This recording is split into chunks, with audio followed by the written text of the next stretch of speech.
కర్కాటక రాశి ఈ పరిహారాల విషయానికి వచ్చినట్లయితే మనకి నవగ్రహారాధన చేయడం మంచిది. ప్రతిరోజు శివాలయానికి వెళ్ళండి, నవగ్రహ ప్రదక్షిణ చేయండి. అవకాశాలు ఉన్న రోజుల్లో ఏ ధాన్యం అవకాశం ఉందో ఆ ధాన్యం పెట్టండి.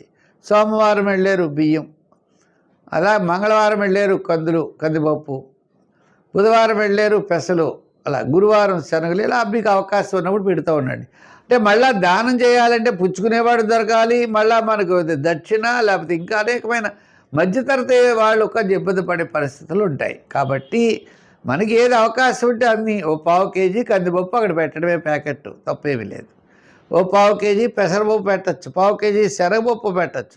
ఇలా మన శక్తిని బట్టి ఓ ప్యాకెట్ పెట్టేయడం, అది మళ్ళీ అక్కడ పోసేయకుండా పెడితే ఆ గురువులు తీసుకుని దాన్ని వినియోగించుకుంటే మీకు మంచి ఫలితం వస్తుంది తప్పనిసరిగా. అంచేత పప్పులు పావు కిలో చొప్పున ప్యాకింగ్ చేసి ప్లాస్టిక్ కవర్లో పెట్టి అక్కడ పెట్టండి. నవగ్రహ ప్రదక్షిణ చేయండి.